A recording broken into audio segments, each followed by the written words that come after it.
Hey, it's Derek back with another episode of Small Business Social Secrets.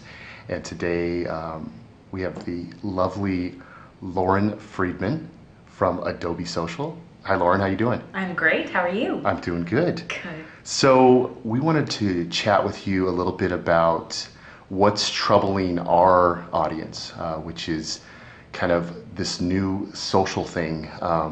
You obviously deal with a lot of enterprise clients. Why don't you tell us first a little bit about Adobe Social and kind of what you guys do here in the agency world? Yeah, so I came to Adobe through the Context Optional acquisition in December. And Context Optional is a product and services solution for big brands looking to manage their social media presence across all social networks like Facebook and Twitter and YouTube.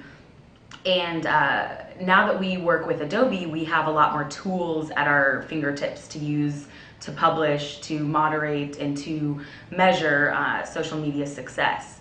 So specifically what I do, I manage a team of community managers that are global, and we do both community management services, so the day-to-day implementation, moderating, publishing content, escalating customer service issues, to the overall social media strategy, the content creation, the communication strategy that ties in with a brand's overall marketing goals and their marketing initiatives. Is there any brands that maybe we might know about that you guys work with? Yeah, so a couple of our brands, we manage the voice of Expedia, Okay. which is a good one, and Safeway, which is a lot of fun. We do know those. Yes, So you do have some experience with some well-known brands out there. We do. So you and I kind of talked a little bit offline. You guys are working in the enterprise space, the large company space, but a lot of those strategies work kind of both ways. If you were starting, let's say, a small business today, or you had your own small business and you could talk to your other self, what would you tell yourself about how to approach social if you had nothing going on? You were just starting with a clean slate and could really do anything. What would you tell yourself?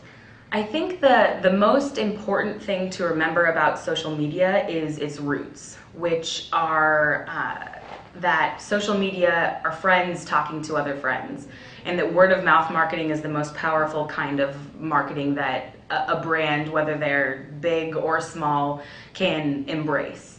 And social really lends itself very well to that word of mouth marketing and giving people a reason to share content and to like your content and to engage with your content.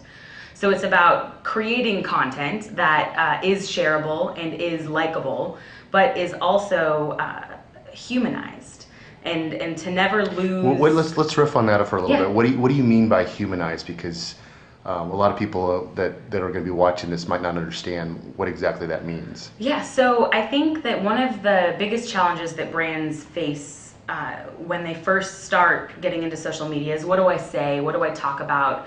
I am giving up a lot of control of my community to my consumers or my customers. But what's really important to remember is that the social media isn't just another advertising avenue. It's not another place where you can just post your marketing, buy one, get one free. So this is more about a dialogue rather than a monologue. Exactly. It's a two-way conversation. It's certainly not a soapbox for you to spew your marketing jargon off on. It's a community, and it's communicating with your customers and giving them what they need, which also requires a lot of listening. But it is about defining who you are as a brand, as a person, because once again, that's the root of social media is people interacting with people. And when brands or businesses or small companies, when they jump onto social media, they can't come at it from a brand perspective. They need to come at it from a personal perspective. Right. You just said something that triggered in my brain as far as listening. How would you explain? I mean, what is the listening process when you're using, say, a Twitter or Facebook? How do you think about that as far as what are you listening for? Ultimately, you want to know what your customers are already talking about, because they are. They're already having these conversations on Twitter. Whether it's about your brand or whether it's about a competitor or whether it's about your industry, they're having these conversations. They're they're talking about what they're doing, they're talking about what they're eating, they're talking about their daily lives. We got foodies everywhere talking about what they're... Exactly. And so you need to hone in on what those people that are related to your brand are talking about, and then add value to those conversations. Now, you're not going to jump on those, because I think I've seen a lot of brands, they're talking about my industry or something like this. Oh my goodness, can I sell you something? Right. How would you approach that aspect of it? If you have to build a relationship before you can sell them anything. So it's complimenting them on a photo. It's engaging with them in a meaningful way, just like you would with a friend. When you're chatting with a friend on social media, you may have something that they might want at some point, but you don't jump to that conclusion. You get to know that person. You get to converse with that person. You share and develop a mutual relationship where they feel comfortable with you and they trust you, and that's when you can sell them something, because you know what they want, and you know that you have a solution that's for them, and not every solution is for a specific person. So whatever you're offering, you need to cater it to those specific people in order for them to trust that you know what they want. How long would that take? I mean, this timing aspect, how long would it take? Could I expect to, build this relationship with someone? It depends. Sometimes with some people, they're really open to building those relationships quickly, and they appreciate the banter and the chatting back and forth. And with others, it might take a little bit longer. So some open the kimono a little bit quicker than others. Yeah. So what, if we want to talk about like platforms, what would you suggest if I was a small business and, say it was just, me and my significant other, that had a restaurant?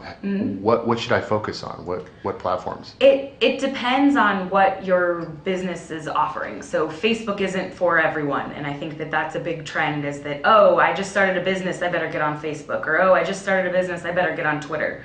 Well, first you need to identify what your goals are. Do you want to have your community live in the same place? Do you want them to be sharing content with a broader audience? What's the type of relationship that you want to build? Facebook is generally better suited for deeper connections, interactive experiences, rich media content. So if you have that kind of content, you can use Facebook in that way. If you're a restaurant and you take pictures of your food, that's a good place to put it on Facebook. If you have, specials or weekly menus, or you can crowdsource information, Facebook is a good place for that as well.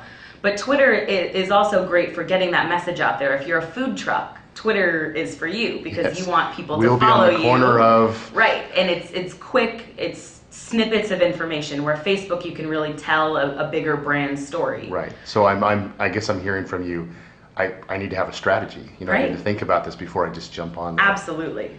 That's the biggest mistake you could make, is just jumping in without thinking about how. And so many people do that, unfortunately. Yeah. So, is there any last bit of advice you would leave us with that is going to make us just kind of rock the social world? Rock the social world. Be you. I think that we were talking about humanizing your brand and becoming a person, and if you're passionate about the company that you're starting or the company that you're working with, harness that passion and always think of yourself as the consumer.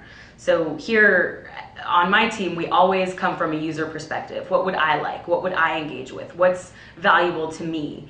And honing in on that target audience and that, who you want to represent will really help drive that. So you can almost put your mission out there as your persona on these platforms. Exactly. I think that's just some of the best advice we've gotten so far. Thank you. So Lauren, we appreciate your time here. How do we get a hold of you if we wanted to maybe follow some of the great tidbits that you give out there? Definitely. You can find me on Twitter at Lauren_Hannah. And that's a whole other story. We'll find out why she came up with Lauren_Hannah. That's well, first and middle name. It's not that exciting. Okay.